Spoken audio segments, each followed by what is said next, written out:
Try to imagine all life as you know it stopping instantaneously and every molecule in your body exploding at the speed of light. Total Protonic Reversal. Protonic Reversal. Protonic Reversal with your host, Conan Neutron. Broadcasting from a secret underground lair in Milwaukee, Wisconsin. A gigantic middle finger to everything that is rock about music, rock and roll, and corporate power. The thing is, though, if you don't laugh, you're going to go on a killing spree with sharpened nails. Confidence of a hero or a fool. I wasn't exactly certain which. Could not be more professional.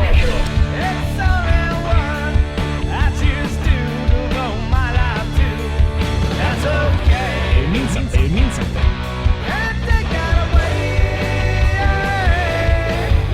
You know, that's my take on it. What's yours?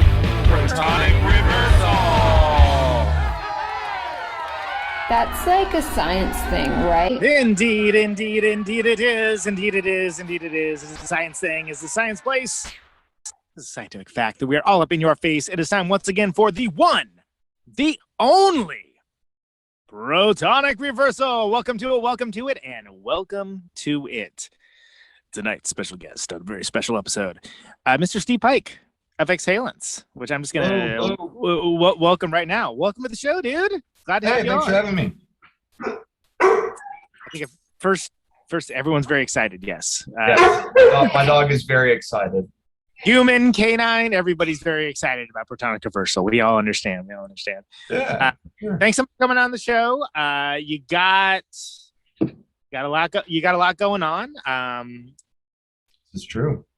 No Coast. Yeah.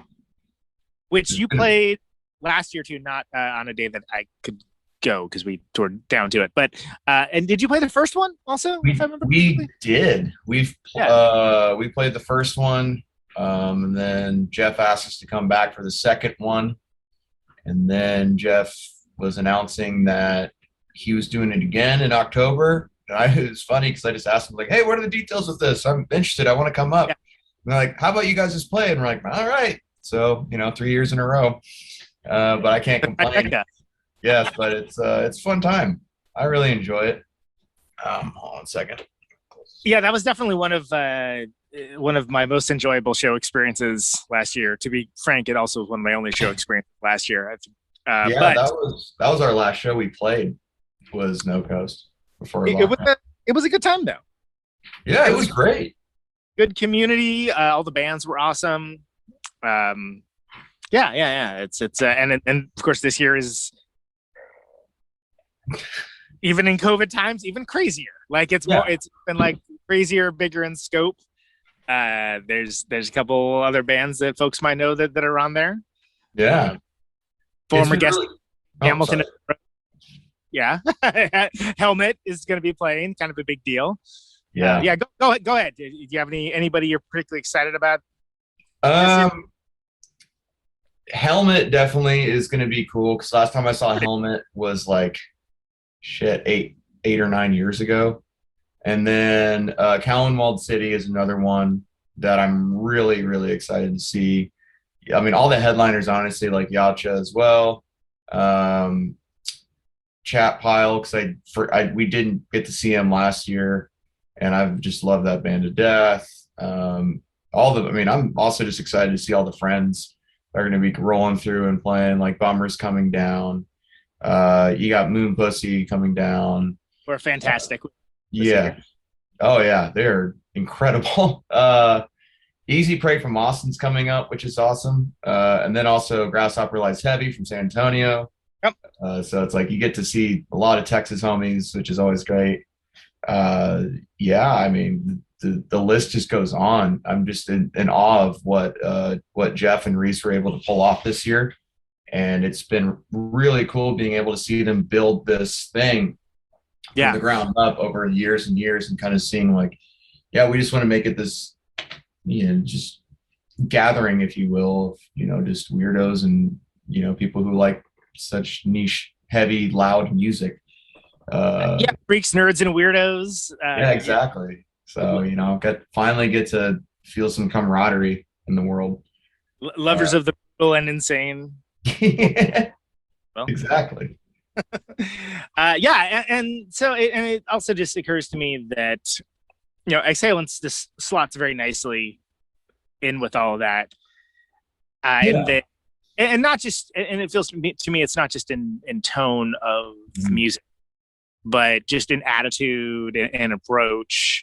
They're not being sort of the lack of pretension, if you will, right? Yeah.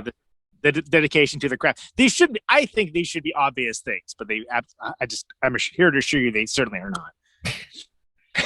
Yeah, I mean it's very, it aligns with it's very DIY centric, and that's what I like about it, because it's whatever. It's just, we're all going to get together in Denton, Texas, and just play music and have a few libations and call it a day, and just hang out. Seemingly unsinkable rubber gloves. Exactly.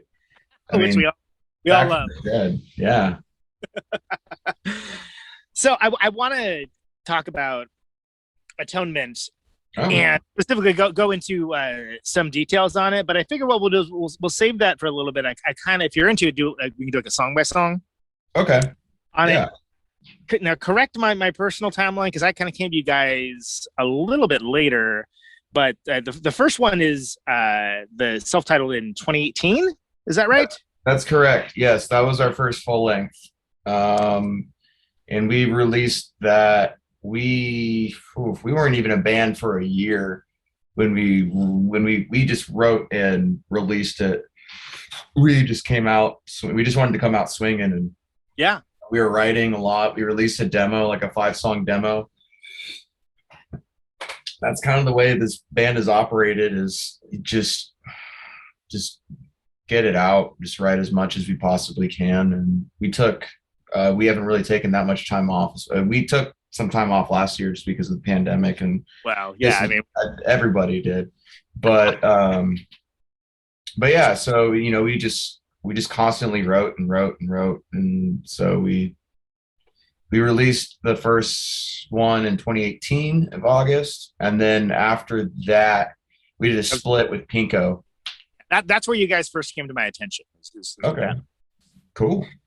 And out of the gate, being of a judgmental sort, I usually am the first one past judgment on band names, but I was like, oh, what a great band name. It was the first thing I thought of, and also nice work for snagging a one-word band name, because that just seems almost these days.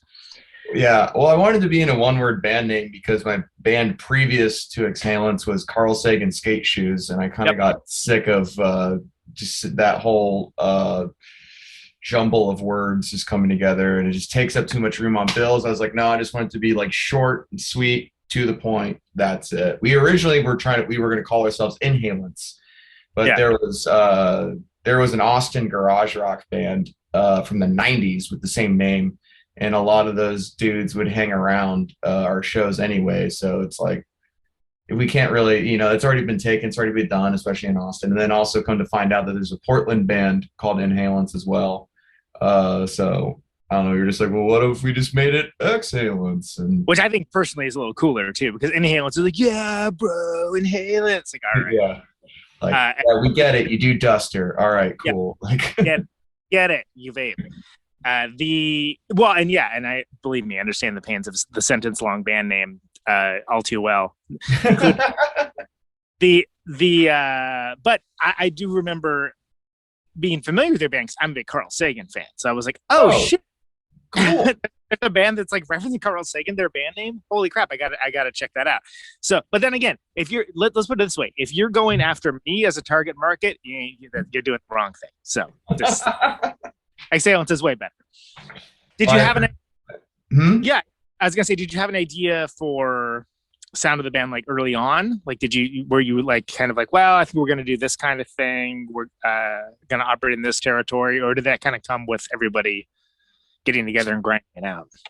A little bit of A and B. I knew because some of the first record were ideas that I had near the end of Carl Sagan that I kind of just kept in my back pocket because they weren't working with that lineup. And so I wanted Exhalants to be louder and heavier and more aggressive, and yet also like more dynamic. And so with that, it was like that was kind of the idea of like what I had in my head. But it really came to fruition of like our sound in general. It really came to fruition with all three of us being together and starting to write together and being able to like hash out and like everyone bringing ideas to the table on riffs and songs and whatnot and like in general ideas. And and I think that's kind of where, I mean, because Exhalants isn't just Steve. It's Steve, Tom, and Bill. You know, it's like we all come together, we write these songs together, and like especially the more this band has evolved, it is very much more of like a hey, I got this idea.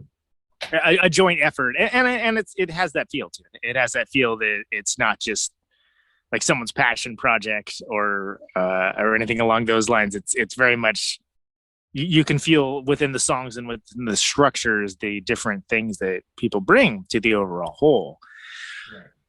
Right. So I guess so where I'm driving at with that is that something where when it came together with you guys playing, was it just, you know, like so having the number of people definitely that are involved are going to determine how the band formula happens, like the dynamics between everything. Yeah, think back to like, you know, the great power trios and things along those lines, right? Like, and there's different voices and different ideas, and you're building and or sabotaging, or maybe both at the same time. Mm-hmm. Was it something where you kind of thought like right from the outset, like, oh, that's this cool, I know where this is, or was it there more of a kind of, all right, this vehicle's going, and the engine seems to be running pretty hot, and I don't exactly know where it's going, but I'm just gonna hold on for dear life. Like, where were you guys at with that? I think we were just kind of like, hey, we all really like these songs that we're playing, and let's just kind of see what works, you know? Like, it wasn't like in my head, it wasn't like, oh yeah, we're gonna start a noise rock band. They're like, we're going to be like this kind of band. It's like, oh no, like these are kind of like, here are just some riffs I have from, you know, just from fucking off. And, but it just kind of came to it. And that the beginning was just kind of like, yeah, we're just going to ride the rails. We're just going to just set this, put it to 11 and just put the pedals to the floor and just go and just see what happens. And like, that's kind of always been the mantra, I guess. Like the mission statement is like, let's just see how far we can take this thing. Like, let's just push ourselves like as musicians to like really. And now we're kind of like the new stuff that we're writing, some of the new stuff that we're writing, we're kind of really just pushing ourselves as like, all right, we are three people, like what can we achieve as three people with this within these parameters, and also like within the tools that we have at our disposal. What can we pull off? Because we obviously, I mean, I know that like we can't reinvent the wheel on guitar rock. I mean, it's it's been done, but whatever we can do to like just have fun with it that's all that we really can do. So.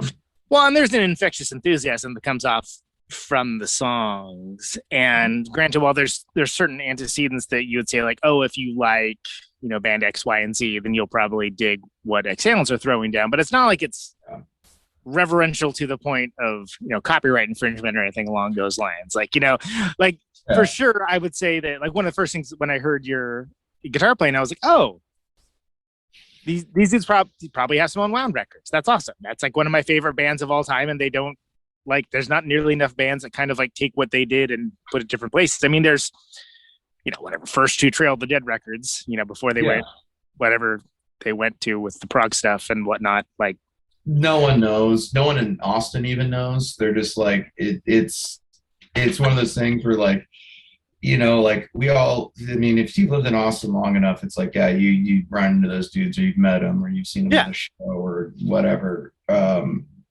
And I will say that like, as much as like, I do really love those first two Trail of Dead records, and then like, as you said, they kind of went off and did whatever. Bill might fight you on that one because he loves prog and stuff. But getting to know Conrad, especially as from because I've worked with him on a couple during a couple of shows, and I've got to hang around and just be around him, and you kind of see this guy who's just doesn't really give a shit about what other people think, and I absolutely love that because no, this is the art that I want to make. He's out to make art, and I'm like, well, yeah, cool, man. I'm super stoked you're doing that. Now, do I vibe with it? Not 100% of the time, but I got to give the dude credit. Yeah, you respect the hustle, and it's and again, there's something to be said for that level of world building, which, frankly, if you ask me, it probably comes from his deep knowledge of advanced Dungeons and Dragons. But it's been years and years since we talked about that. But and again, you could sit here and try to cater to Conan Neutron all day long, and guess what? They sold way more records when they went off and did the stuff that kind of has. You could almost see that sounds a little like U2 there, but people liked it, and good for them. They built an audience and they built the world. Yeah. But what I was specifically doing by invoking Trail of the Dead is to say that there are certain bands that you're like, oh, that band probably likes Fugazi, or that band likes the Melvins or the Jesus Associated or whatever. Yeah. And there's certain aspects of putting things together that when I think of Unwound, what made Unwound so revolutionary is they were taking Sonic Youth style guitar experimentation, but putting towards an aggressive sound, to something that was just hitting you right in the gut. And I'm not gonna sit here and say that the world of the noise rock stews of the world maybe is wrong necessarily, but it's sometimes it's yeah, there already was a helmet, guys. You don't need to redo it. This isn't a Civil War reenactment. Yeah, no, for sure. We're influenced by who we're influenced by, and Justin's guitar playing has definitely influenced me. And also, Thurston Moore and Steve Albini, Jay Mascis. I would think of Thurston and Lee as a Gestalt entity guitar influence. It's those two intertwining together is guitars. Pretty much, but yeah, it's easier if you're making a top 10 list because they can just take up one slot, right? Exactly. But a lot of it, because that's kind of that's how I came up, and that's a lot of the music I was listening to, and I still listen to a lot of that. That's just what inspires me, as far as they're making this chaotic sound with their guitars. That's so cool. It felt achievable, and it wasn't guitar wankery where it was oh yeah, check out people who are just doing sweeps all fucking day. It's that just seems super masturbatory to me. And so I was no, I want to create something, want to be able to express myself emotionally through a guitar. And that's kind of how I feel my guitar playing is helped form. And to get back to what Unwound did, I felt they did take a lot of the Sonic Youth ferocity of just crazy noises and stuff, but they also added a more human element to it, where it's you could feel those songs, whatever. And also what Vern and Sarah did as a rhythm section too, really they just created such a sonic landscape. And that was huge influence for me as far as starting Exhalants. I knew that I was never going to sound like them at all, and didn't want to, because that's Unwound is Unwound, you can't touch it, and I didn't want to start a worship band either. And so it was obviously, huge Unwound fan and influenced by him. So tell me about that first record. Of course, that's the one's got a public display of failures on that one. There's where was the band at around that time? What was the recording process like for that?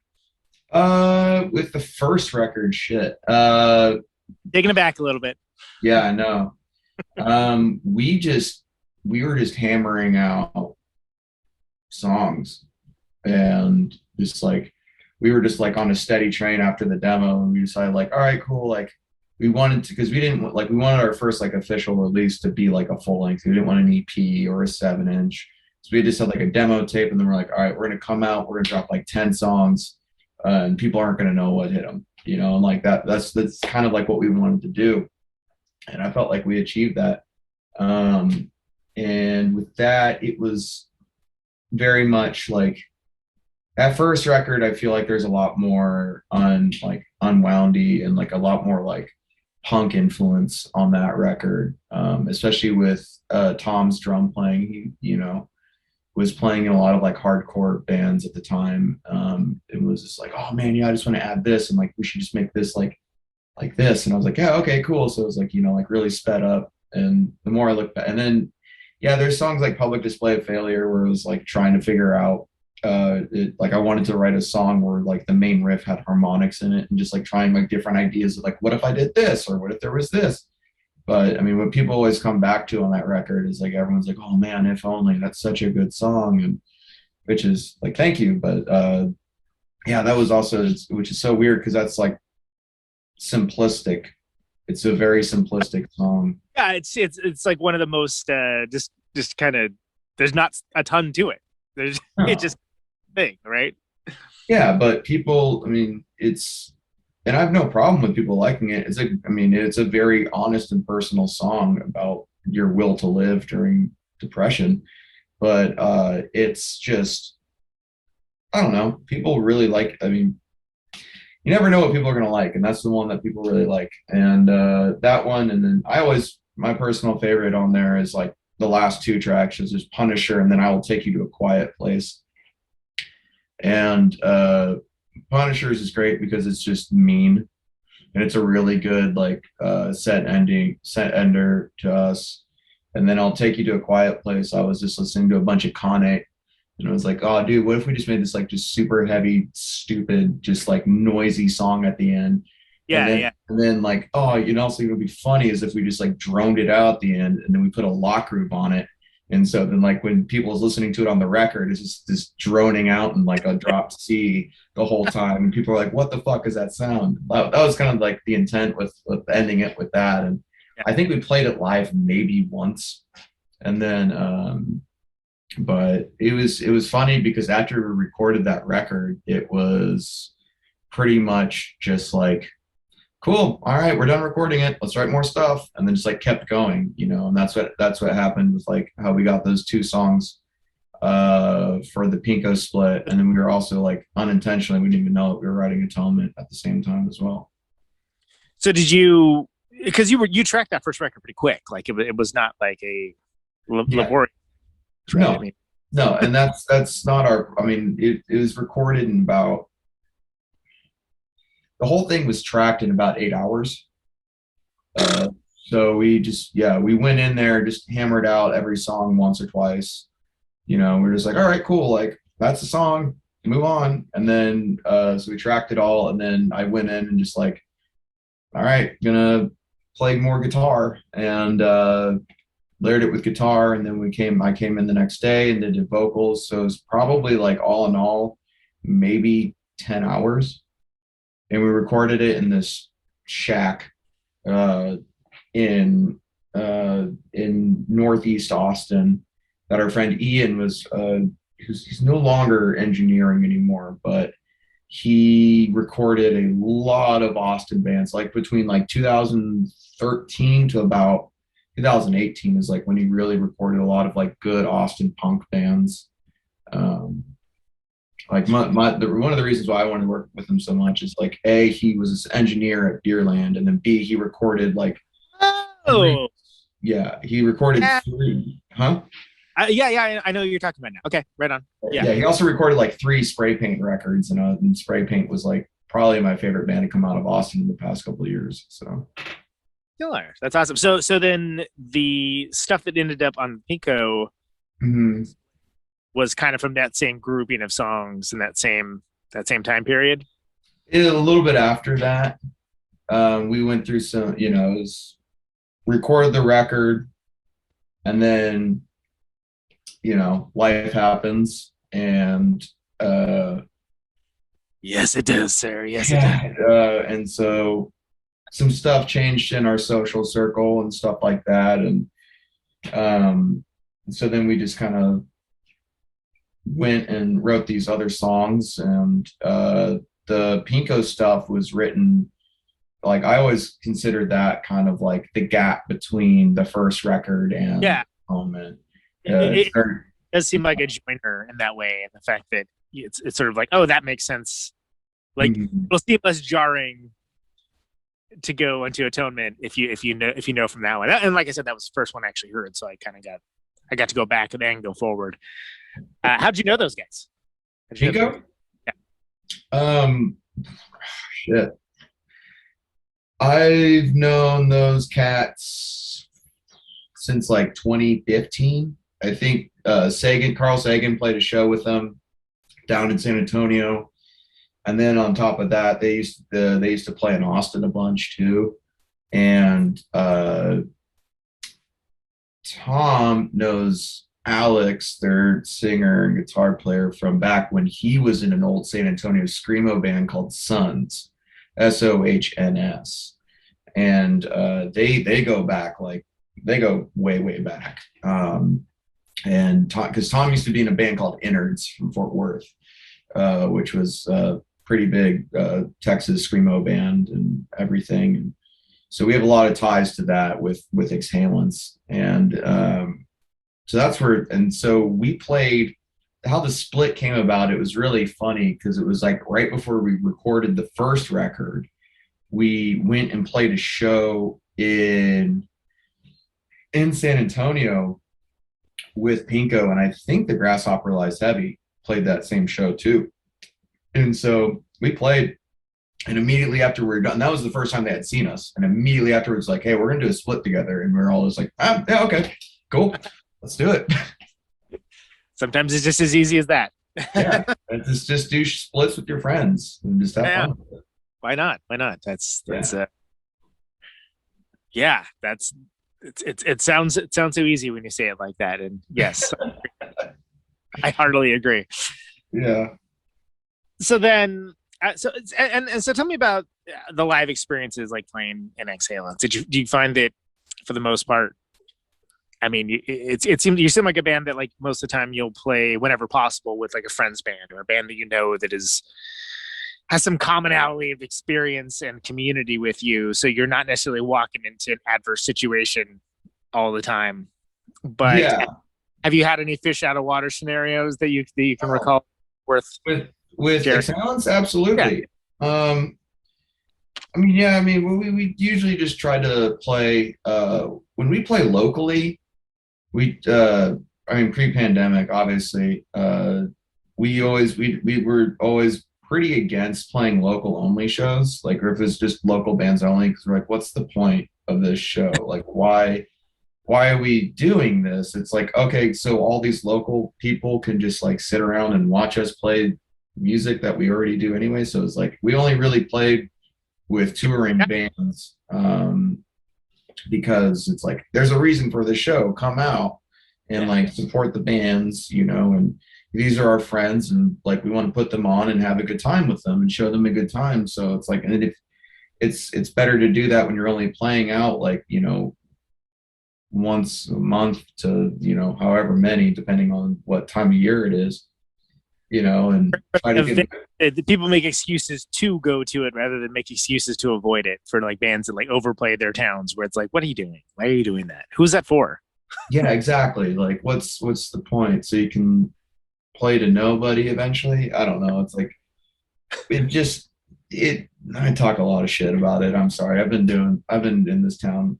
I'm from here, so it's seeing not it as unique.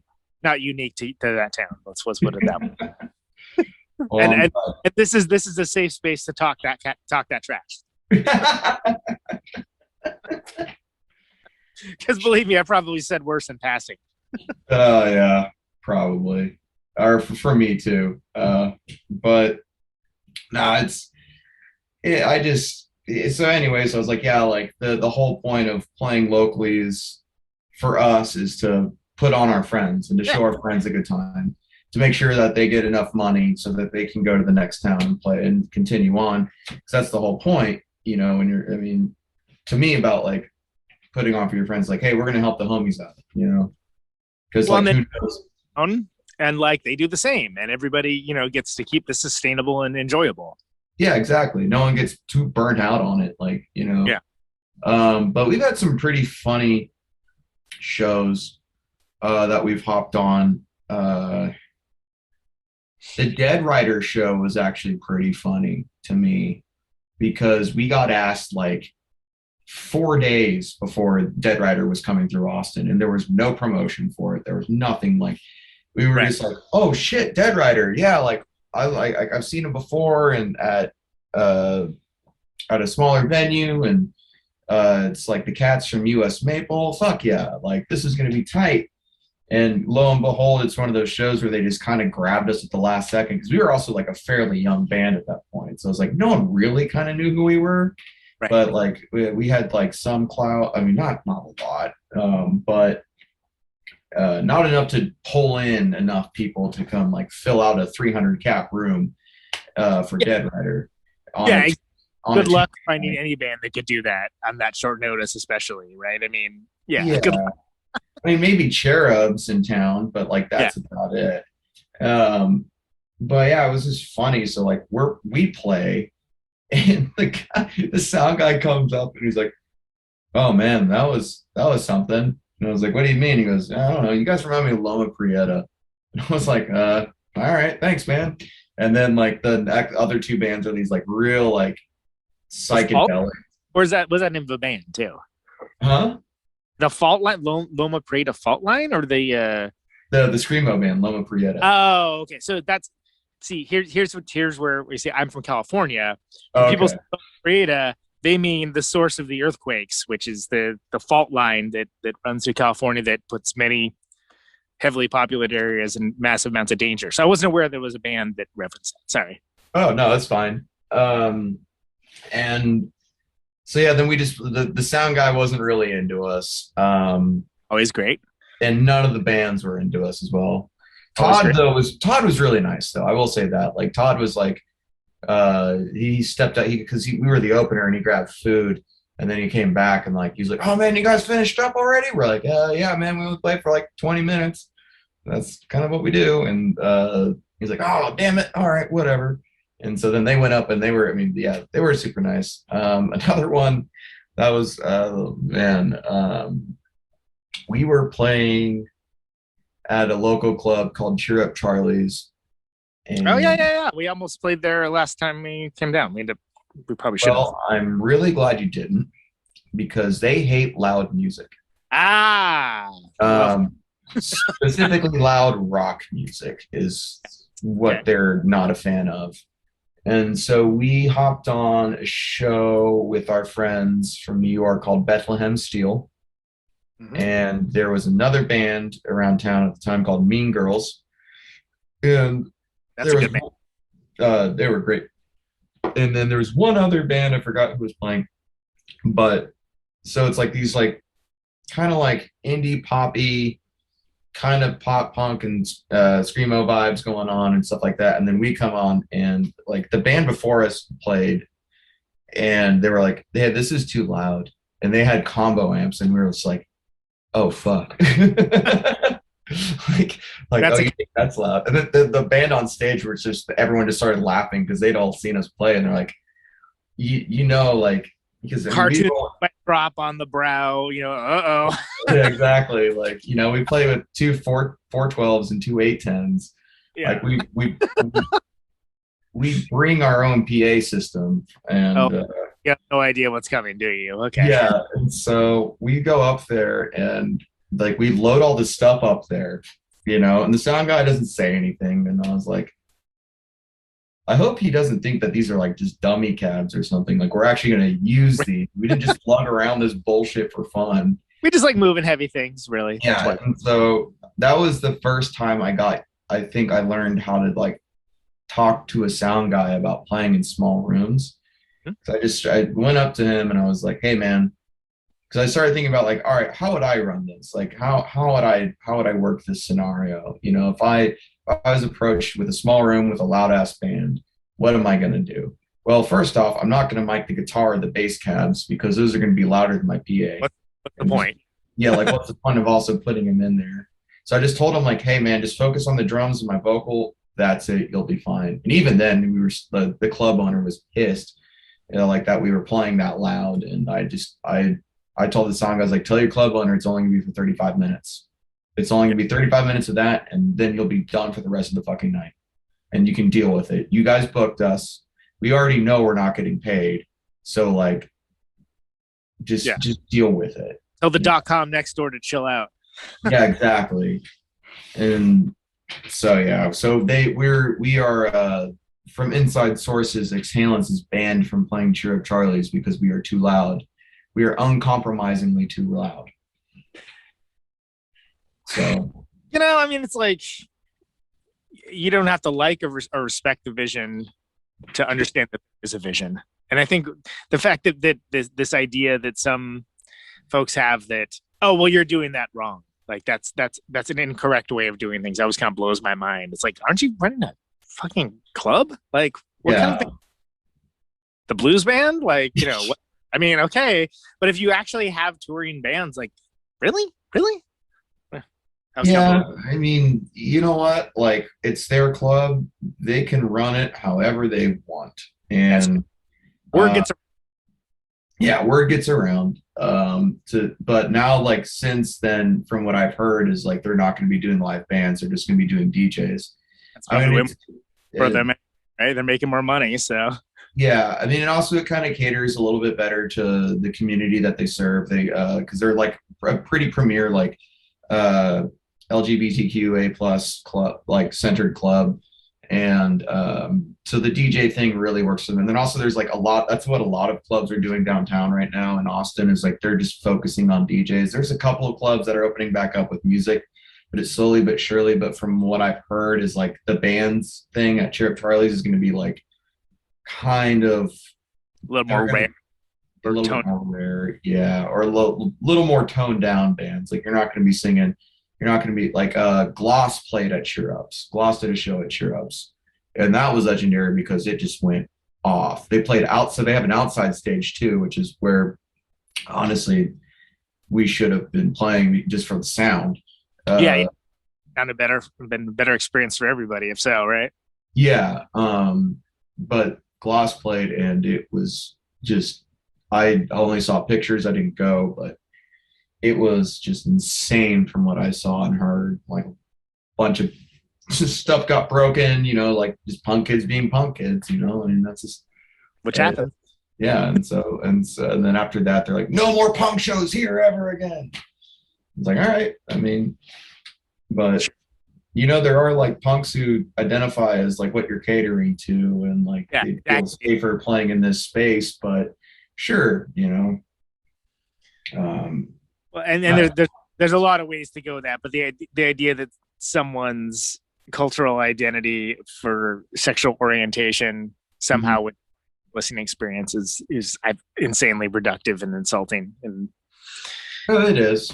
I guess that's I could say way more about that, but that's a different kind of show. So yeah. So then so talk to me about that period between the split and Atonement.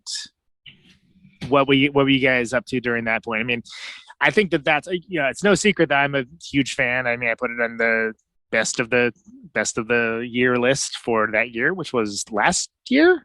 Yeah, I guess that was last year. The blip, the mind fuck of a year that 2020 was. We decided to release a very intimate record. So Rick Valentin put out a record called The Year That Wasn't. That was like a collection of all the singles he did as Thoughts Detecting Machines. I was like, wow, it kind of was The Year That Wasn't. Yeah, good, really good title. Jealous. Yeah. So between the split and Atonement, we were just touring and writing. You're busy. You're getting around. Yeah. Yeah, because like after the record came out in August for the first record, we didn't really do a massive tour on it. Like we played an album release show and then nothing. And then we were like, okay, so then we decided to do a tour with Pinko, and that's when we did the split. So we were basically the first tour we were on. We had the self-titled record, and then we had the split 7-inch. And we were like, all right, like we did like a Midwest, like a 9-day run with Pinko through the Midwest, and it was awesome. And really good reception, everything like that. And we came back and we were just started writing. We felt super inspired. We had all this energy, and we were just writing. And then we embarked on a 3.5 week long West Coast tour where we just shot up the Midwest and then made our way through the Rockies, went up to the Pacific Northwest, up into Vancouver, Canada, came down the coast, and then shot across the Southwest.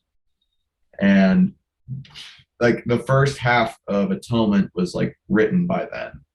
Like we basically, what we did, it was kind of wild because the first half was written on that tour, and we workshopped it on that tour.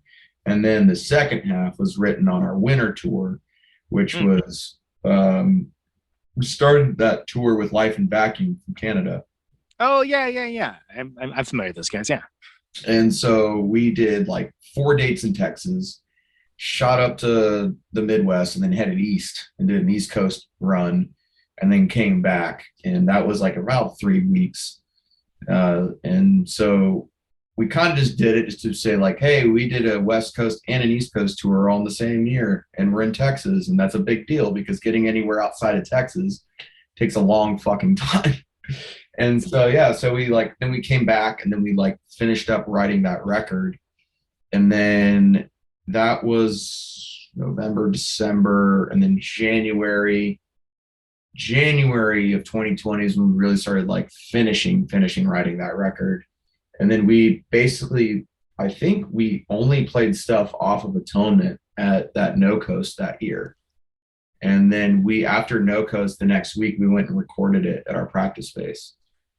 Right before the world went to shit. Yeah. And so it was kind of wild because we recorded this record that encapsulated basically the tail end of 2018 all the way up to the start of the pandemic. So that's a large chunk of fucking time to think about. With a lot of activity. Yeah, sure. Yeah, a lot of activity. Yeah, we were writing. And originally we had 15 or 16 songs. And we were joking with Ryan. We were like, hey man, you want to put out a double LP for Exhalants? A whole hour and a half of rock nobody wants to hear. And he goes, absolutely not, no. And I do not want to do that. No.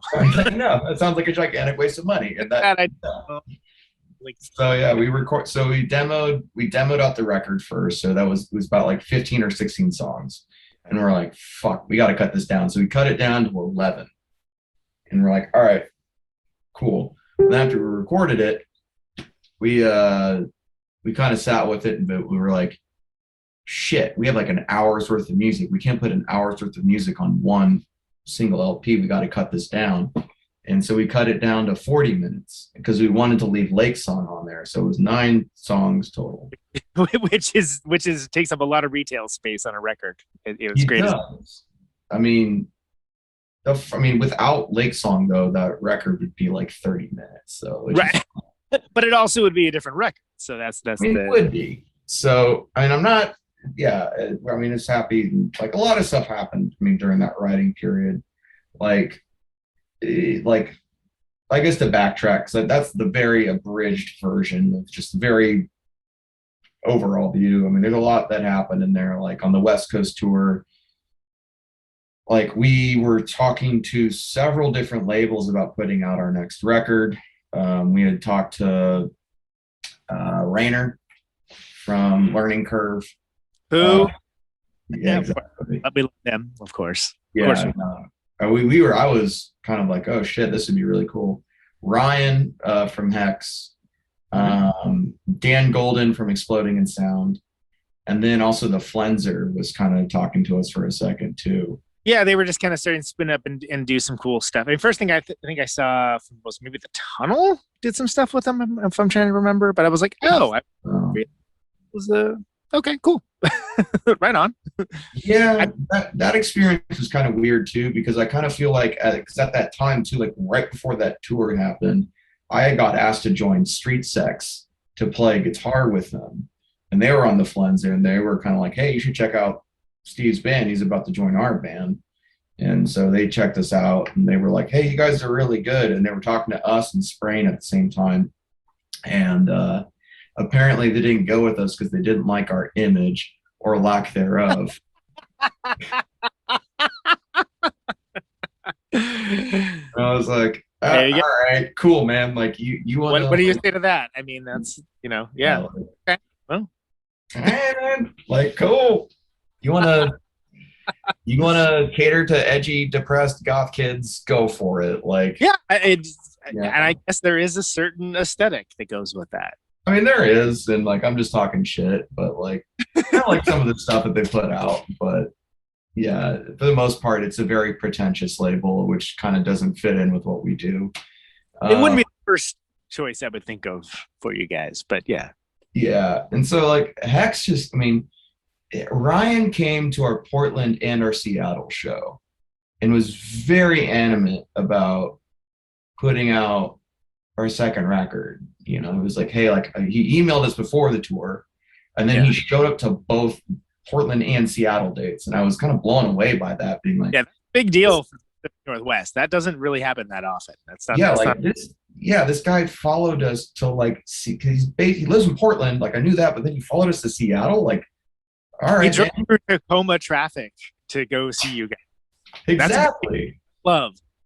Yeah. And so I was like, all right. And like, also we kind of, after doing some research, on Hex, at first when he hit me up, I was like, sounds familiar. And this is like before he put out Pinko's record and everything. And I kind of heard it like the USA Nail stuff that he was doing. And then I kind of dived deeper into his catalog and was like, oh, you put out fucking Ed Gein. Oh shit. All right. And so then, it was funny because we were talking about it. I was talking about it with Matt Perrin when we were in Kansas City. Oh, sure. Because we did a couple shows with them on that tour, like at the beginning of the tour. And we were telling him about like all this stuff because it was like, yeah, like we're trying to find a record label for this new record. And I told him the choices. And he's like, dude, if I were you, I'd put something on Hex because like, he put out Ed Gein. And I was like, all right, man, cool. And so a little bit of Matt Perrin influence, a little bit of just like Ryan's, just like. I've heard worse rationales. Yeah, exactly. I mean, yeah. And also it was like the guy, I mean, Ryan's been doing it for so long and it's just, and getting to talk to him and getting to know him was like really cool. And like. That matters a lot. Yeah. You want to make sure you know who you're. Yeah, I mean, ideally, it should be a partnership anyway, right? So you want to make sure that you have a good handle on the person that you're going to be doing this work with. Yeah, especially when it's such like an important piece of art that you're giving away to somebody to be like, I'm trusting you to like not fuck this up and to make sure like as many people as possible can hear this. Yeah. And like I'm so happy with working with Ryan. He did the art too, right? We did the art. Oh, okay. All right. We did the whole entire layout. Yeah. So I have it right here, since right here. So this is the record. So the cover art was this is a picture of Tom's bathroom. This picture was a drawing his younger sister made for him when she was like 9 years old. She's like in her early 20s now. Nice. And so so it's this really meaningful piece for Tom, and it kind of like really encapsulate the honesty of the record. And then for the sleeve, like this back photo, this shit right there. That was what was left over from our tour van. You got the prescription bottle. Like it's got Old Milwaukee, a knife, and some brass knuckles. It's got all the food groups, as they say, right? Exactly. So you can't go wrong with it. And then for the insert sleeve, like all these photos were like photos that I had taken or that our friends had taken of us throughout like the past couple of years. And we made the collage, and I wrote out all the lyrics, and then Bill used all of his Photoshop skills and just kind of set it all together. So yeah, it was very much like we didn't have any outside artists come in or do anything really. Like we just set it up, like we had a vision for what we wanted, and we just kind of did it. And yes, it is very influenced by Fire Hose, for those that were paying attention. That was just funny because when we showed Ryan the artwork, that was like the first thing he says, like, yeah, kind of reminds me of that Fire Hose record. And we're like, that's what we're going for. Well, and it's been a while. There's a great tradition to the collage layout too. I mean, there's something to be said for, something that has an appeal when it comes out. It doesn't necessarily mean it's not going to have appeal different later on with a different context and with a different time. And it's cool looking, and it's something where I think when you know more about the experience of where you guys are at as a band and like your thoughts on, musical community and stuff like that, it's kind of like a living history in a way of where you guys were at that time too. Pretty absolutely. I mean, it's just a time capsule. And like, that's all, like, to me, records have always been, in a way, has always just been like a capturing of like, this is where I was in this year or at this point in time, or like, this is, and that's just kind of how, I mean, especially with the music that I've always been drawn to writing or be a part of, is always very honest and sincere with the way that my experiences of what I'm going through at that time. And which, yeah, kind of like led to a lot of those songs on Atonement, especially Lake Song. Well, let's do this. Let's keep it. Hold that thought.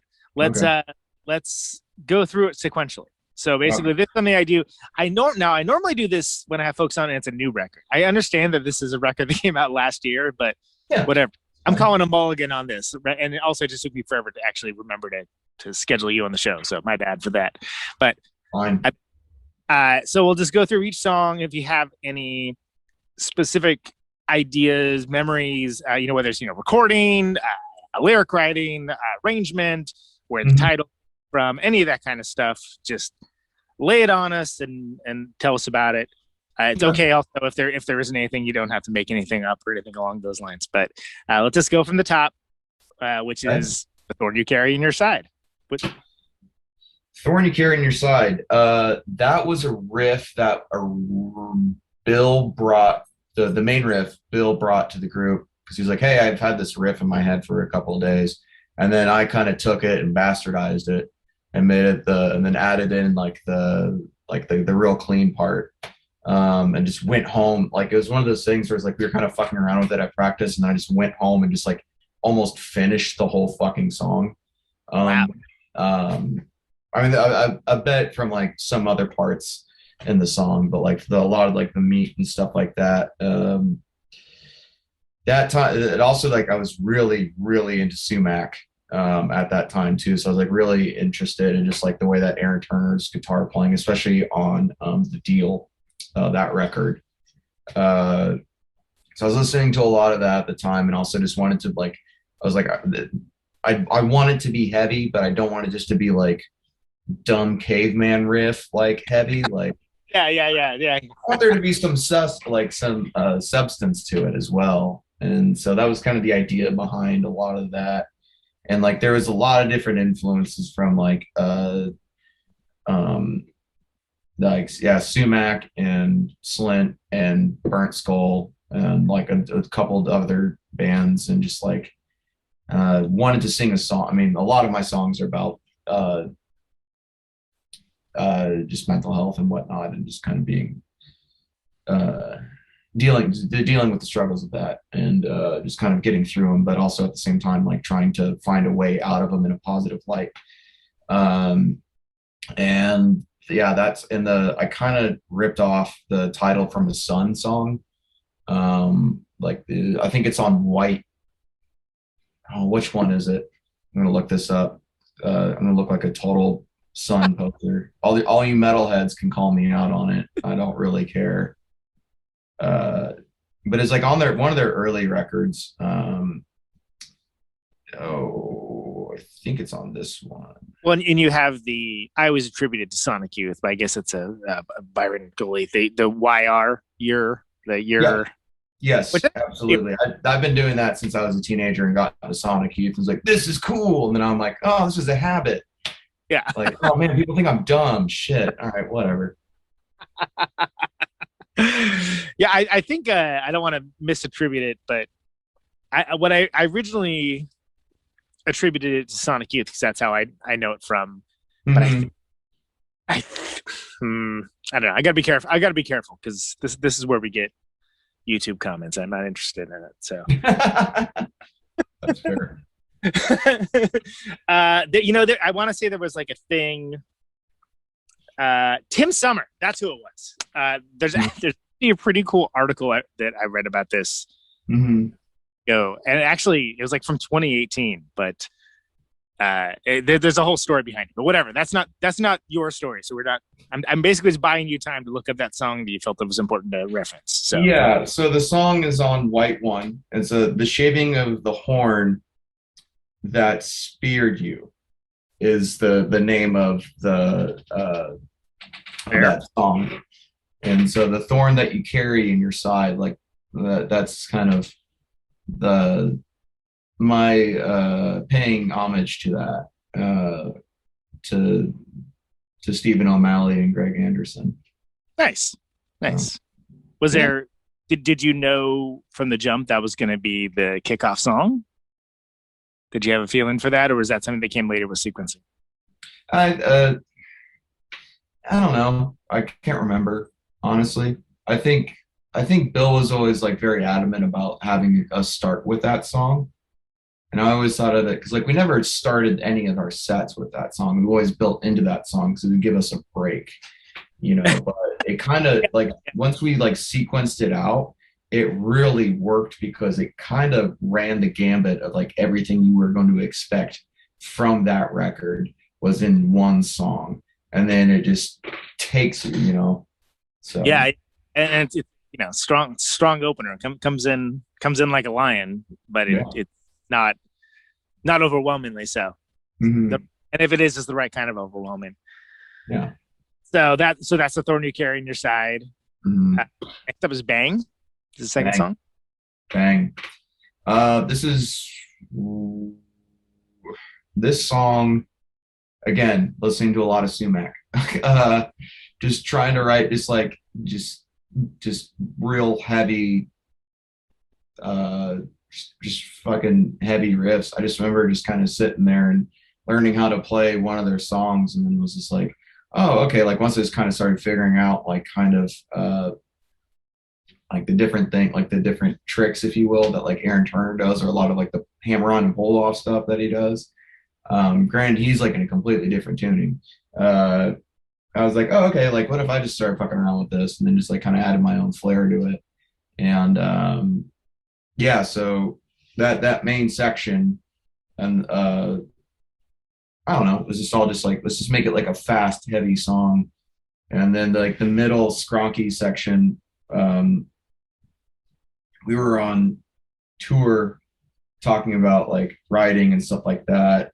And Tom was like, what if we incorporated like panic chords? I was like, what the fuck is a panic chord? And so, yeah, that would have been my precise reaction. I never I was like, I don't know what that means. And so then he showed me and I was like, oh, okay. And so I was like, oh yeah, this kind of sounds like Daughters or like Locust shit where it's like, and so is that what that is? Is that well, also Daughters is like running it through like pitch pedals and shit, so it sounds even more like chaotic. So it's like a lot of like those like real super dissonant chords. And I wish I would have known that one before I had JP on. I would have asked him if he ever heard that term before. I'm like, what? Probably like, what are you talking about? Yeah, what the fuck are you talking about? Panic chords. Panic chords. Actually, really, really funny. Speaking of which, our buddy Ryan Valdez, who plays in this great band called Moths out of Houston, he was like, I'm tired of people referring to them as panic chords. They're not fucking panic chords. And I was like, well, then what are they? I don't know what they are. Who cares? It's music. It's all squiggly air. Who gives a shit? This totally figures. I just found out about this term, and there's already a backlash against it. And I just fantastic. So now you know the whole story of panic chords. Yeah. And so he's like, yeah, we should throw those in. I was like, okay. So I just like started throwing, there's a couple of songs that I throw them in on. Just kind Yeah, of whatever. I mean, now that you've described what the thing is, like I get what it is. Like, yeah. And so, but yeah, it was funny. And so like we recorded that song, and when listening back to it, I was like, this is just ferocious. This just sounds mean. Like this just sounds like this song's gonna like meet you outside of the Denny's parking lot at 3 a.m. and beat your ass. Your lunch money or something. Yeah, exactly. Yeah, I'm like, fuck. All right. And so yeah, we always kind of knew that like after we wrote it, we're like, yeah, this is gonna be a single. Like we'll just throw it up there. And like I remember like the one of the last shows we played, we played a house show in Austin. It was like one of the first times we played that song, and we were playing it, and like the whole fucking house, like it felt like exploded. Like kids, there was a lot of kids at that show too, which is fun, but they all were just going ape shit over it, like just like circling around. I was like, someone's gonna put a fucking hole in this wall. Oh shit. Yeah, that's the only thing too, where you're like, just can we please be reminded that this is a residence where people live, and maybe it doesn't have the structural capacity to handle your current actions right now. Yeah, can we keep the spin kicks to a minimum, please? Yeah, exactly. Please. Yeah, only true heads will know. That'll make you feel like Black Flag though, when you do and stuff. You're like, yeah, behave, don't. Like, awesome. Watch out for that lamp, though. Yeah, be careful. Just don't that. Okay, all right. Yeah. Yeah, okay. Goddamn youths. Passing perceptions. Yeah. So talk about Unwound. This riff was very influenced by Unwound, especially Dragulus, the opener on Fake Train. Oh yeah. I kind of wanted, this was like fucking, because I was like, oh, I don't want to make it sound exact. I don't want to use the same exact fucking, but I kind of wanted to use that same like feel, but then also apply. And then Tom came up with a groove for it. And that just kind of, it's a song just about kind of like feeling just tired of feeling complacent in your hometown. Like you've been in this place for like too long. You just kind of need to get out. And it's like there was this great band from Austin called New China. Oh, I love China. Yeah, that's they rip really hard. Really, really great band. They were amazing. I fucking loved that band so much. We actually, the last time we played Austin, we played with Katie's new band, Betty Goop. Yeah. Yeah. They're great too. They're kind of like, to me, is like if New China went into a more modern Gorilla Toss direction. Okay, yeah.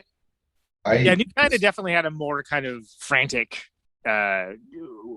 weirdness. Not that Betty Goop is like super straightforward, but like very unique song structure.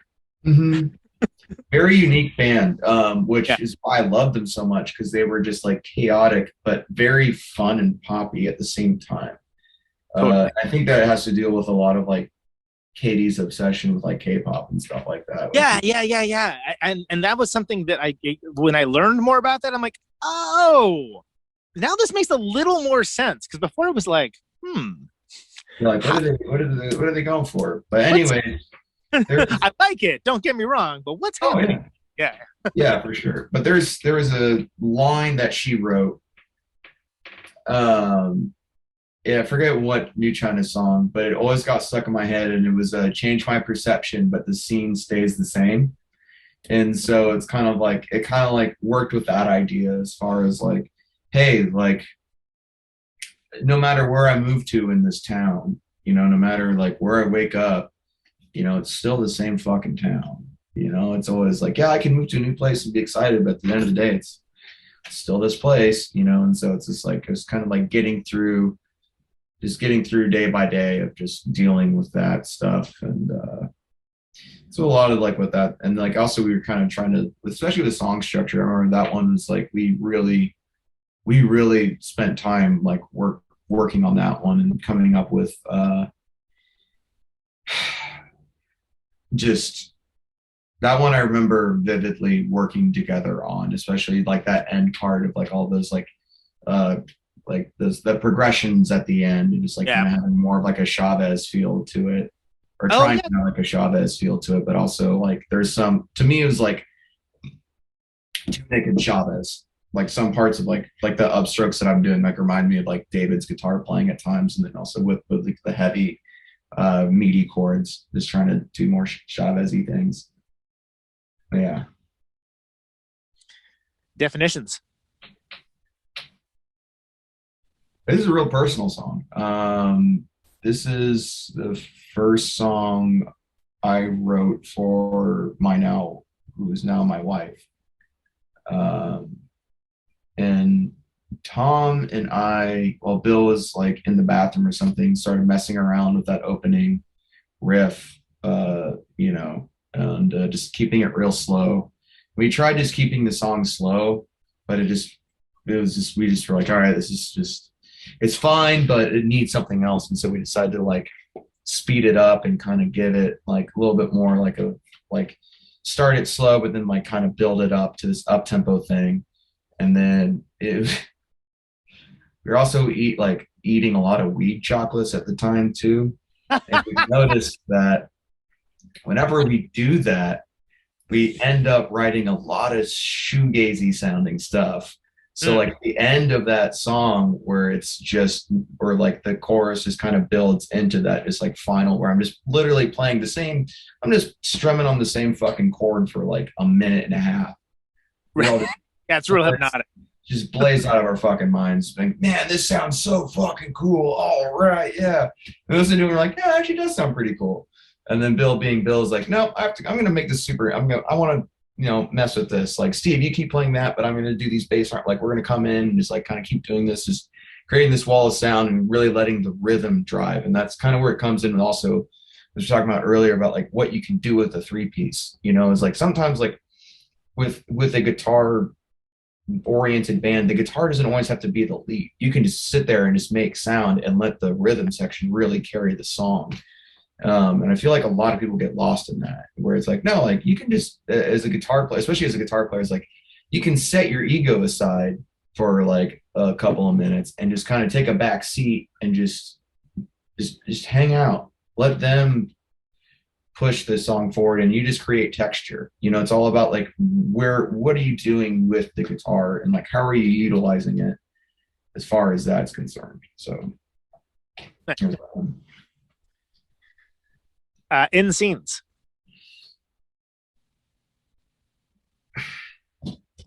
Yeah, so this is actually the first song that we wrote for the record.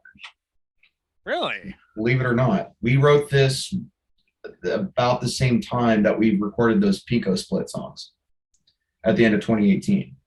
So like in that same session, we actually recorded it just to demo it. There was no words around it or anything like that. But that one is a wild song just because of the technicality of the rhythm, and being able to play and sing that song took a long time for me to actually kind of nail and figure it out. Also, the subject matter is about having like a falling out with friends and stuff like that, and in your community and stuff like that, and just kind of like the questions you ask for yourself, and then also the questions that you pose onto them, like in a hypothetical way, or in a hypothetical way. And so yeah, I mean, and then that song, I really like enjoyed writing that song, just because of just like how that was a song that we really pushed ourselves on. I felt like, as far as like our technical playing ability, and like also like when it came out recorded, it just hit, like when it hits super hard. But it's one of those songs where it's like you have to be on it at all times to get it right. We actually started to hang back, as we just to express the contrast to what was said earlier. There's not a lot of hanging back on that one. No, it's very much like you're going to nail this part every time, especially since it's like the way that like Bill and Tom are using like that really odd syncopated rhythm, then it just all makes sense. And it's it's fun one. And also like we started closing sets with that one like right before the pandemic, just because it's like the ending, like we already knew that like with that song, that's how we were gonna end side one, was like it's gonna be this like long washed out ending and like kind of like just kind of chill, so you can just like, all right, cool, let's flip the record over. Turn the record over, exactly. Yeah, that's it's I feel like I wish that more bands would pay attention to that with vinyl sequencing, because it seems like a lost opportunity in some cases. Yeah, I mean, it's a disservice to the listener, really. I mean, if you're creating something that you know is going to be on said format, you should at least try to like utilize how it's going to be like perceived on that format. Yeah, agreed. And it's, you know, if everybody's doing vinyl, then let's do vinyl, guys. Come on. Like let's. I mean, any jackass can press 10 songs to a fucking wax, but like, yeah. Look, like just put some effort into like your actual sequencing of just like, okay, well, all these songs fit here and all these songs fit here, and cool, whatever. I don't know. I buy a lot of records. I collect a lot of records, and I pay attention to who's putting out what. And so when it comes to like, I listen and I study, and I'm just like, especially with the experience of a record, is like, you just sit down and listen to, you know, it's like I like to sit down and listen to it, or just like put it on and just like kind of listen to it in the background, stuff like that. So songs can hit totally differently in a different context. Mm-hmm. For the better or the poor. Like it's almost like and there's certain times there's songs that, you know, maybe they don't do what you think they would do, mm-hmm. and like you just have to be okay with the fact that like, well, that's what has to be on the record, or that's what the record is. So so speaking of the record, so then side B kicks off with Richard, the sleeper hit. Yeah, that's one of my personal favorites on there. That's a jammer. I honestly, when we wrote it, I hated it. Really? Okay. Yeah, I didn't like it. Mostly because I just couldn't write. I was having a hard time with the lyrics. So it just like, I just couldn't, like, I tried it out live. We tried it out live so many times, and I was just like, I'd rather just play the stuff where it's like I actually kind of know, like especially like on that East Coast tour. That's like right after we wrote it, and that one was like it wasn't until like after we recorded it and like listened to it, I was like, oh wait, this song like fucking rules. Like what am I thinking? I'm an idiot.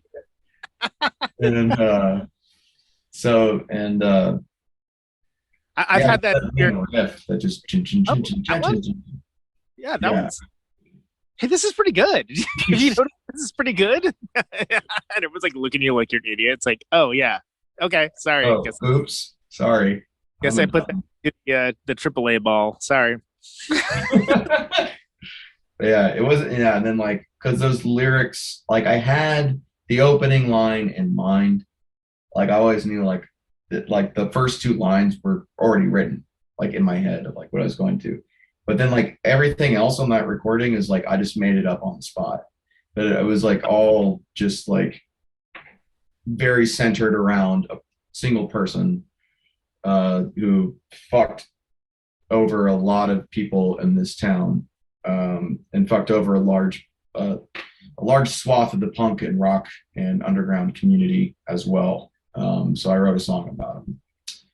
So that's the kind of the general idea of that song. And yeah, it's just real. So yeah, it's one of those songs where I think going forward, it's just we're probably gonna be busting it out at a lot of live shows going forward. I think it's also a song that benefits well from its placement on the record too, because it's a good kickoff for that side. You know, yep. like it gets you like, oh, all right, let's go, cool. Yeah, catches attention, kind of snakes around a little bit, you know. Mm-hmm. I mean, exactly. Like you flip the record over, and then you're just like, just pile drive in the face, you know, with that song. So that was kind of the intent, and I'm glad that people picked up on it, and that people really like that song. And yeah, it's hard and heavy. Crucifix. another hard and heavy one. The sequencing of Richard into Crucifix was something that just worked out, and I feel like I'm really happy with the way that worked out. And that's a song about gentrification and just kind of the effects of it, and just like trying to put myself in the shoes of somebody who's like had their family home just kind of ripped from them, just to be sold off and torn down and just be built up as these like lifeless fucking condos like everywhere, like in Austin lately. There's a soulless cracker box. It looks like the other soulless cracker box across the street. Great. Yeah. Oh, by the way, we're going to charge you like $2,300 a month to live in this soulless piece of shit. Yeah. You know, but hey, guess what? You're close to downtown, and there's a boutique soap shop that's right underneath you. Keep Austin weird. So so a lot of that is just, that's the majority of it, but also just writing that riff. And that was also kind of the approach of just, that song was honestly inspired by Austerity Program. And being able to kind of like take a step back from playing guitar and just singing. And the photo that was used for tonight of myself, we were playing Crucifix. I know that for like a very vivid memory of like, I can kind of tell like, we were playing this song at that time when this photo was taken. Based on like hand positioning or like where hand positioning. Yeah, exactly. So yeah, I really like that song. It's and it turned out great on the record, I thought. Yeah, definitely. So then we have Blackened, aka the other. Yeah, which is not a Metallica cover, despite everyone's questions. Yeah, this is in the chat box. $2,300 a month to live right next to a music venue, so you can complain about the noise from the venue every single night. Yeah, that's important. That's Red River for you. Yep. Red River. It's fucking stupid. To a music. What did you think was going to happen here? Yeah, like you move.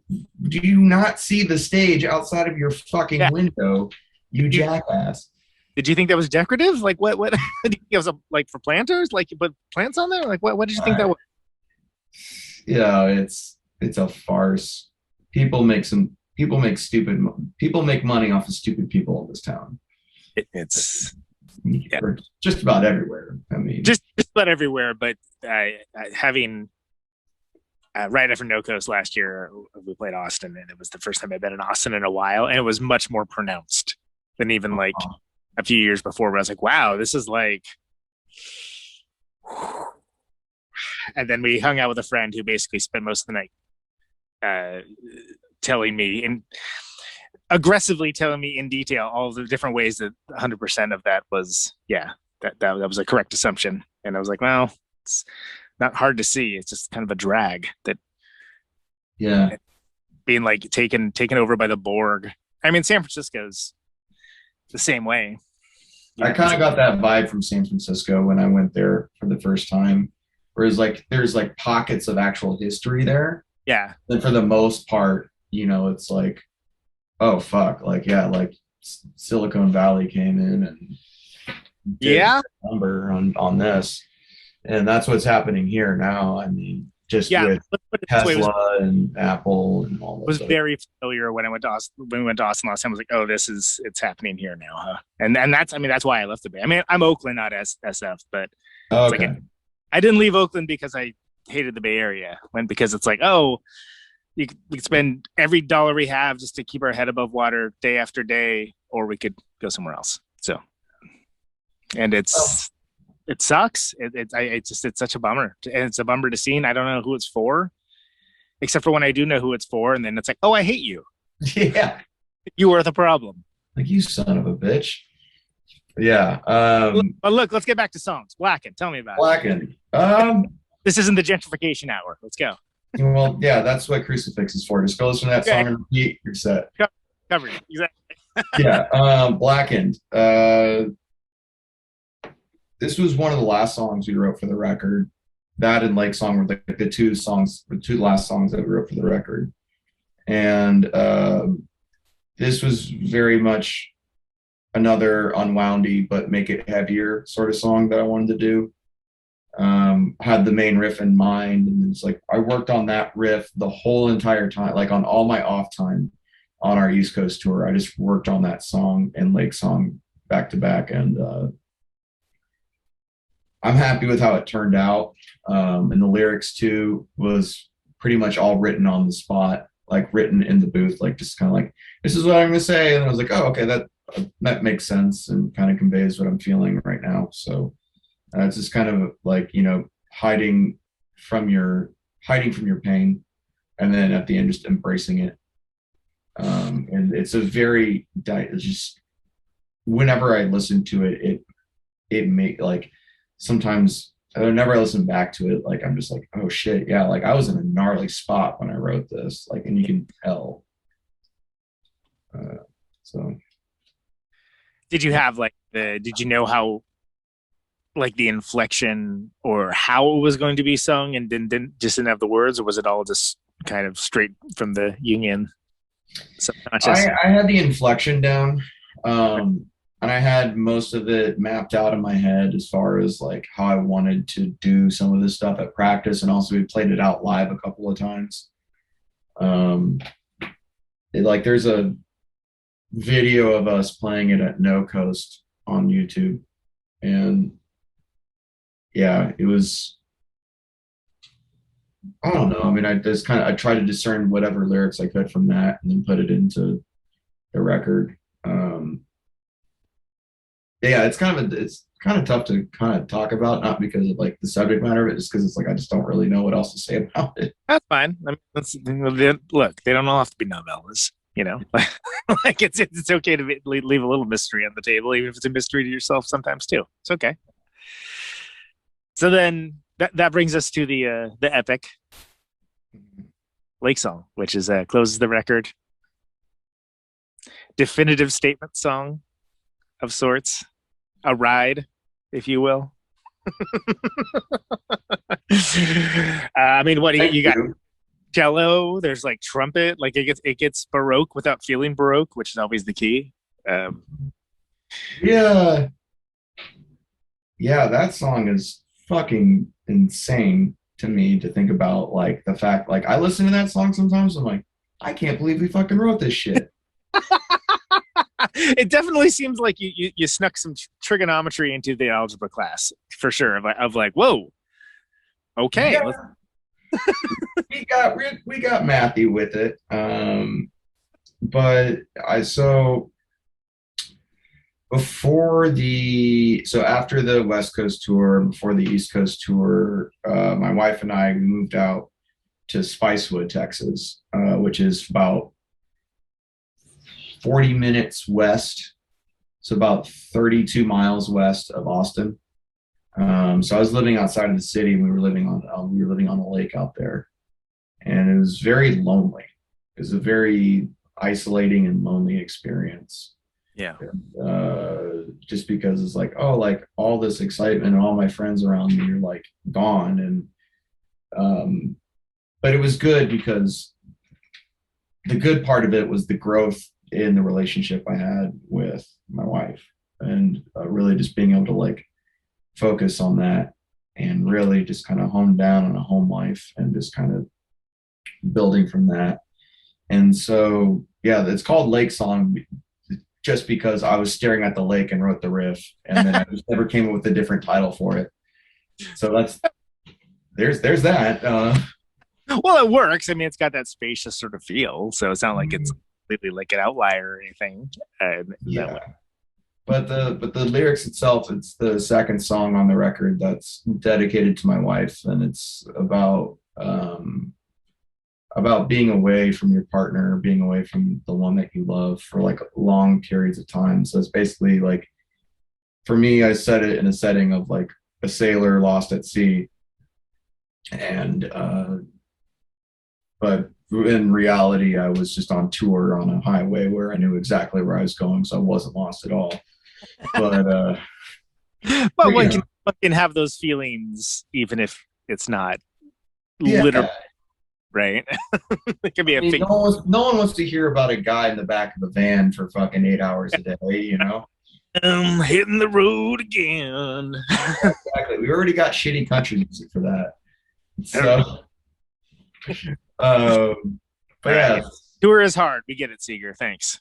Yeah, it's so hard when you're making thousands and thousands of dollars a night. Yeah, exactly. Must be real difficult, like eating that backstage buffet you have. Man, tonight was rough. They brought Black Forest ham when I requested honey ham. God, it's just inhuman. Can't even perform. Shit. I can't recognize these conditions. Are you kidding me? All right, hand me some cocaine. I'll get out there and do it. No, but so yeah, that song was a labor of love and frustration and nailing it. Because at first I was like, we all thought it was like, oh, it's gonna be like our 6 or 7 minute song, and that's it. Because it felt like when we played it, like, oh, this is moving pretty fast. You know, it's like it's got a good pace to it, and like we kind of like, and it's got that real nice like just like 3/4 swing to it, 6/8 in places. We played that song successfully once live. I like the caveat of it being successful that time. Were there unsuccessful attempts? I mean, there were attempts, but it's, you know, it's honestly a difficult song. It's a moody song too, and so you got to establish mood. There has to be kind of you're naturally kind of bringing things down to a certain degree. Like you have to have that control to be able to do it. Whereas it's like the exact opposite of how if you're in a loud band, it's not going to be where you're naturally going to go to. I mean, it's like, so it was different. You know, we pulled it off though at No Coast, which I was super stoked on. Like that was like the last time we played it live was at No Coast, nice. 2020, and I was super nervous about that song because I was like I wrote when we were done writing that song, like there was 2 feelings that came over my head, which was like, wow, this is incredible. I can't believe we just did this, you know. And then the second one was like, I think everyone's gonna fucking hate it when they listen to it because it doesn't sound like anything like the record. Right. Like, listen to this and be like, what the fuck is this? You know, but it's like it didn't, you know, at the end of the day though, like it doesn't matter because it's like all 3 of us wrote that song and we put so much energy and thought and emotion into that song. And then also Bill came through with like the arrangements too. Because like we had cello on there, we had Graham Lowe play cello, and then we had our friend Nicole playing trumpet on there. Yeah. We also had our friend Molly. She was playing oboe, I want to say, or clarinet. It's one of those 2. And we couldn't use her take because at the time we had recorded it, we were still recording in our practice space. No one was there for like such a long time. And then right as we were trying to record the session, we were like such a crunch time to record it too. There was a doom metal band playing next door.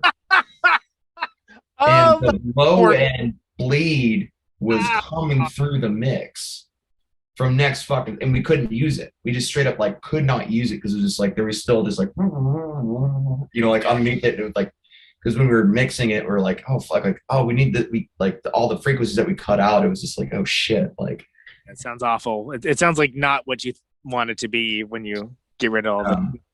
So unfortunately, we had to scrap that, and but we still managed to have trumpet and cello on there, which added quite a bit, and kind of it really filled out the song.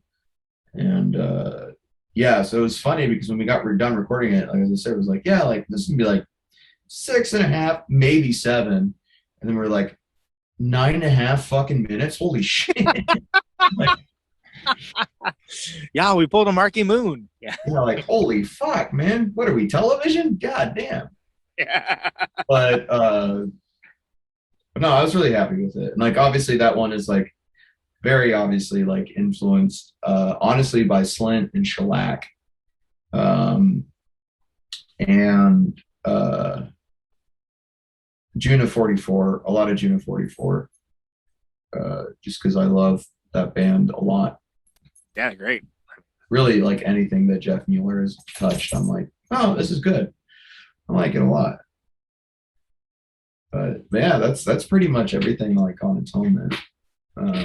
Yeah, that's the record. So I mean, and was there ever any doubt that would be anything but the last song? I mean, it kind of seems like there's nowhere else to go after that, right? Yeah, we kind of knew that, like, we wanted that song on the record because we spent so much goddamn time on it.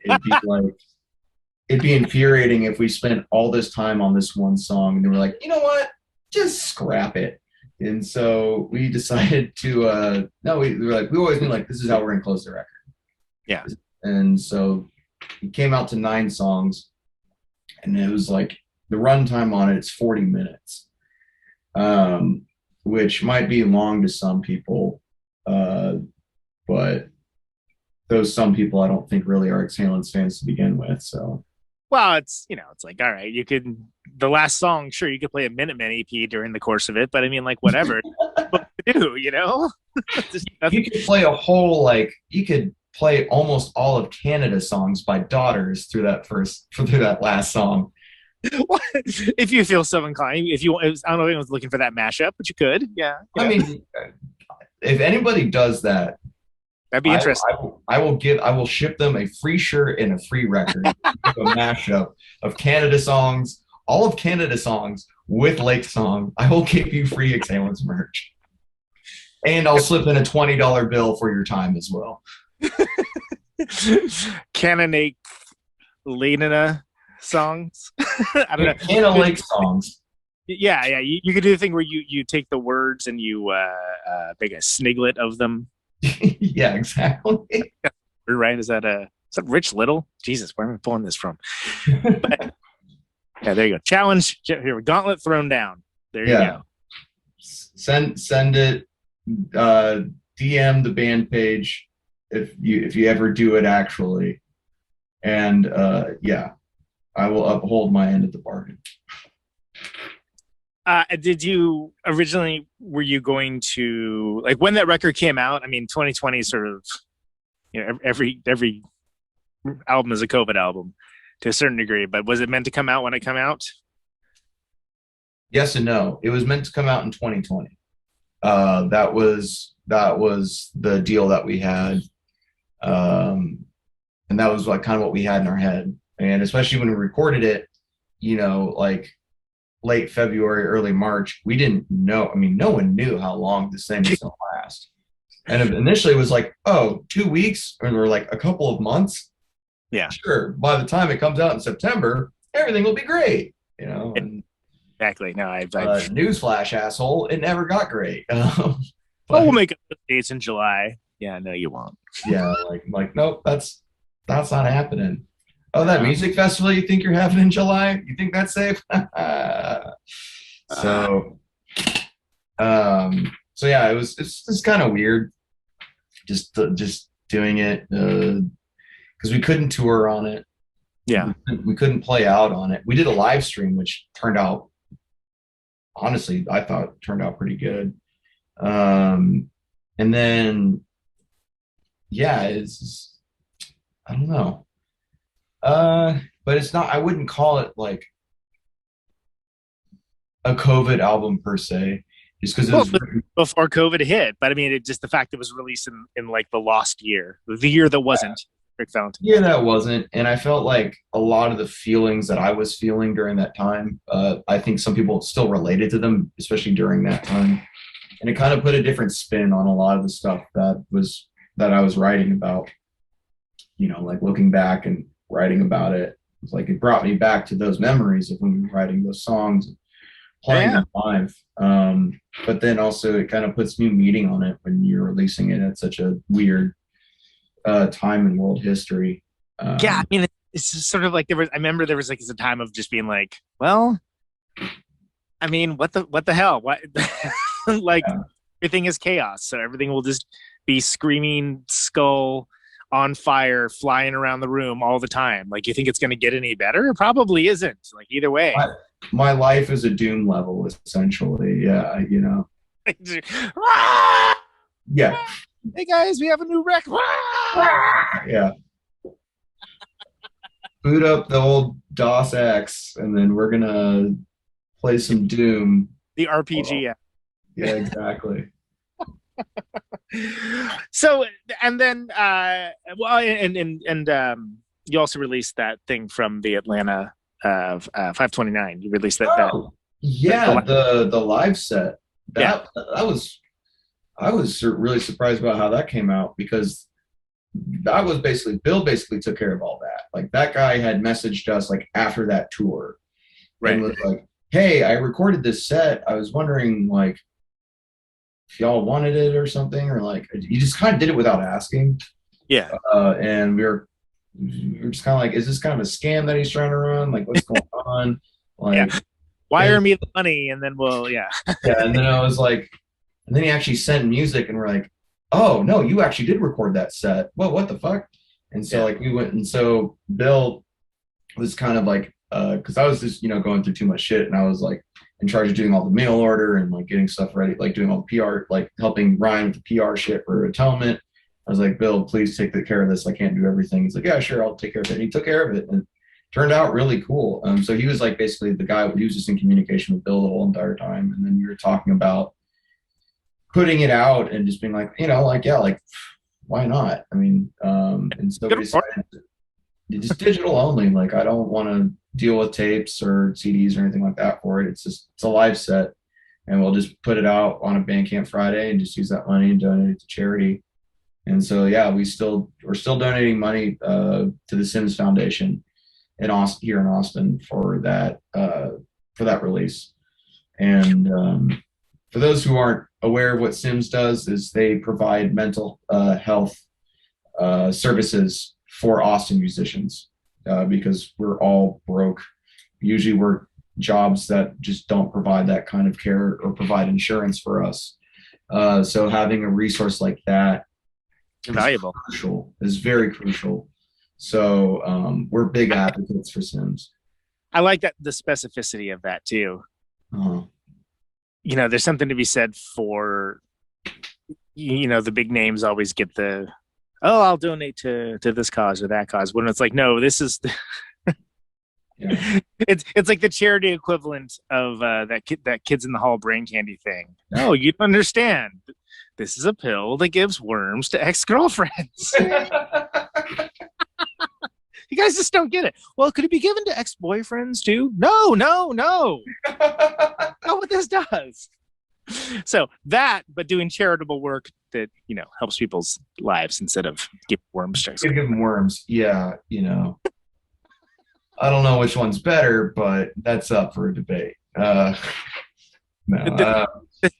specious Captain Beefheart-esque observations of Conan Neutron. There you go. Sorry. No, I thought that was a nice thing, and it's also a very well recorded live set. I mean, I think there's a lot of there's a push now, I feel, that is in social media to share, like, hey, here's some video I took in portrait mode on my phone, and audio is live from Satan's butthole. Yeah, and this is the best way to experience this band. It's like, oh, it's yeah, but no.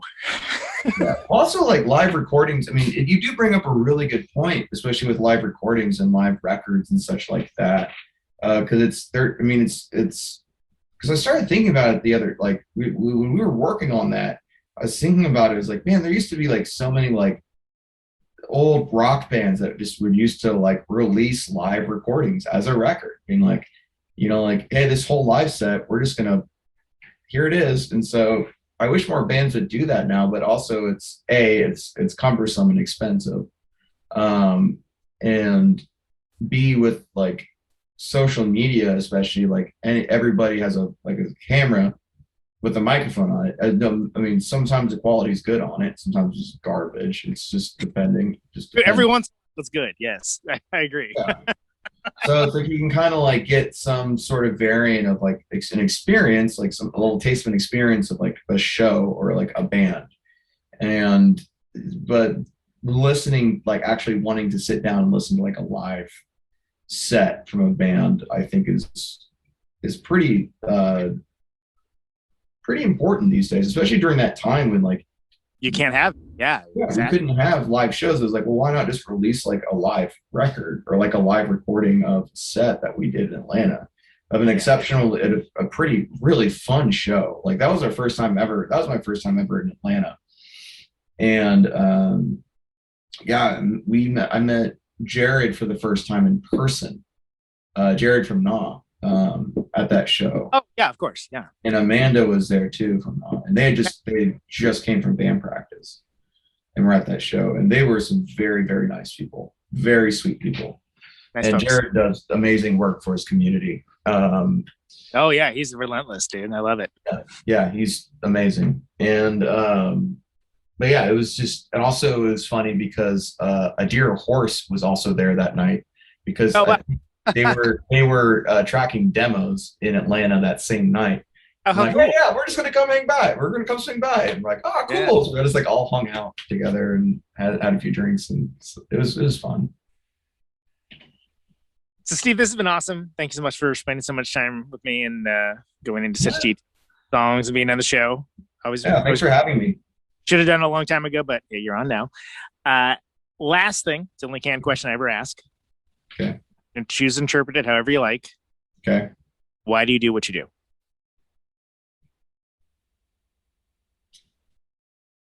I do what I do because I have to do it. Because it's just at this point, it's who I am. It's my driving force. It's how I identify as a person. And also I do it because I love it. If I didn't love it, I wouldn't be doing it. I made this choice of it. I wouldn't call it a career, but I would call it a pursuit in life. I decided to do this pursuit at a very young age, and I just haven't stopped. And I'm glad that I haven't, because I have met so many amazing people through music and through just going to shows, being in a community, and that's how I met the love of my life. And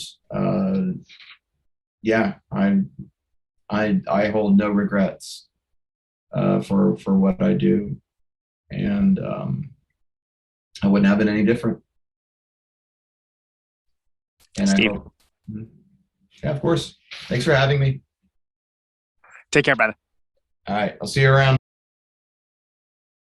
Oh, there he goes. Steve Pike, Exhalants.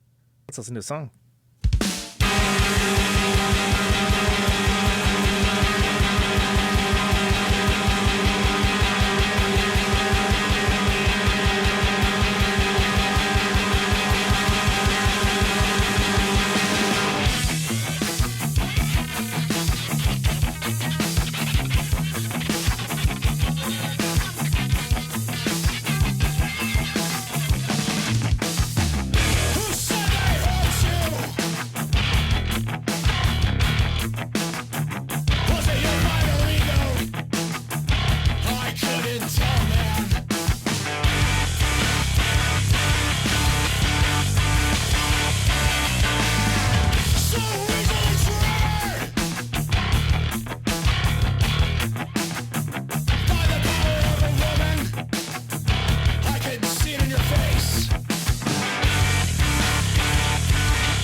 Lake Song. Exhalants. That's on Atonement. Before that, we had Richard. This is also on the excellent record Atonement. You can find that. Where can you find that, Conan? Well, I'm about to tell you. You can find that at exhalants.bandcamp.com. I think they're in their third pressing of that. It's a good one. It's in the top 20 of 2020 for alert and astute listeners of the show.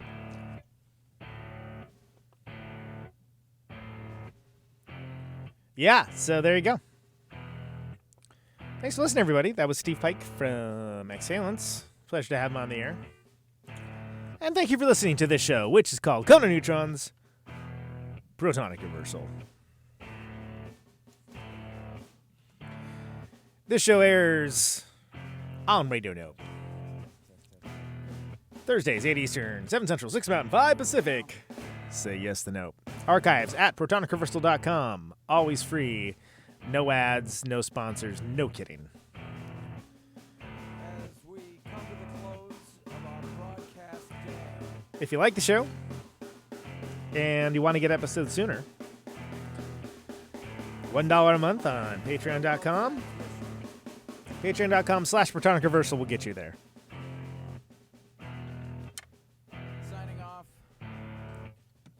And it helps support the show, too, which is always nice. All ships at sea. Keeps the power on. This freaking outfit. Anyone within the sound of my voice. If you like the show, consider sharing it around, liking, subscribing, all that jazz. I've got 50,000 watts of power. Helps people find it, helps spread the message, man. Spread it around. I want to ionize the air. Thanks, everyone, for all the nice feedback on the recent shows. There's a bunch of cool stuff coming up. Lindsay Charles from Cell Phones, Aaron Beam Part 2. Turn sound into electricity. There's just a bunch. Follow it. Follow Protonic Reversal on Instagram, Protonic.Reversal, Facebook, all that stuff. You know how to do it. Route 128, dark and lonely. Stay safe out there. I got my Take it radio easy. on. Can you hear me now? Can you hear me now?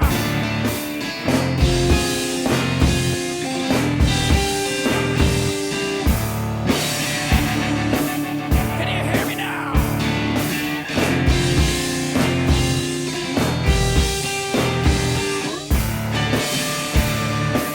Can you hear me now? See in the radio.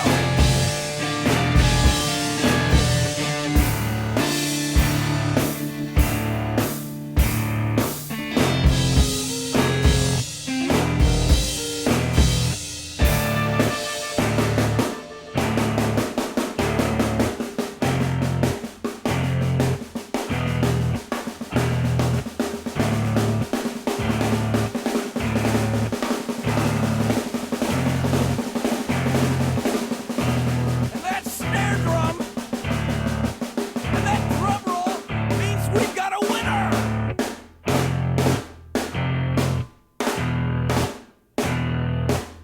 If you're the fifth caller,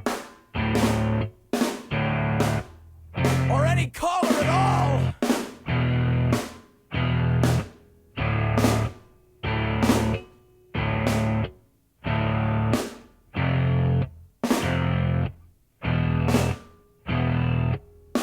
welcome to my top 10.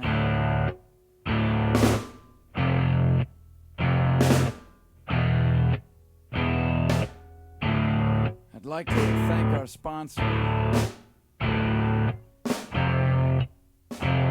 But we haven't got a sponsor. Not if you were the last man on earth. She was prepared to prove it. This one goes out to a special girl.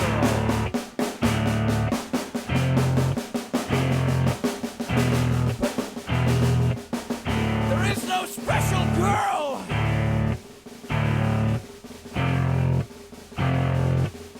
It's the end of radio. The last announcer plays the last record. record. The last watt leaves the transmitter, circles the globe in search of a listener. Can you hear me now?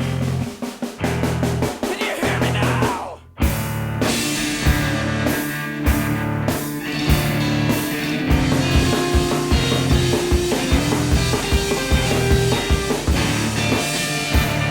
Can you hear me now?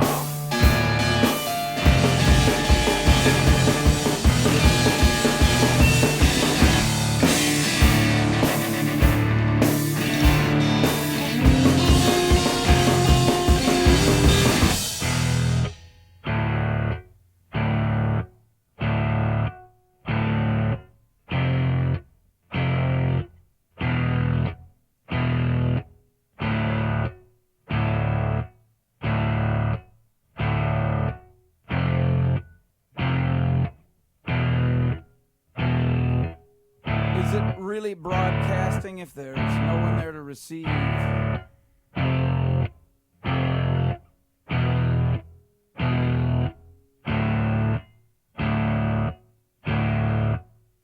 the end of radio.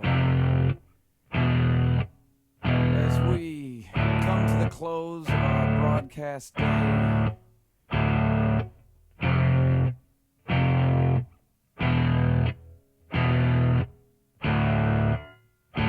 got my radio on.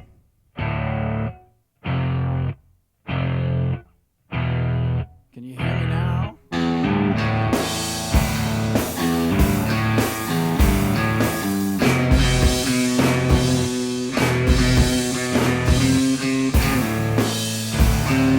Can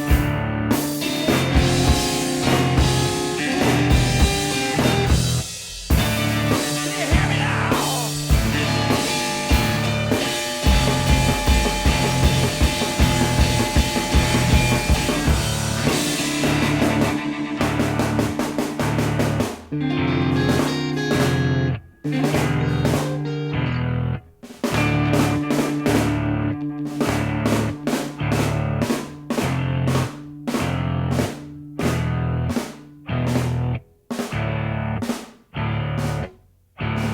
This is a test!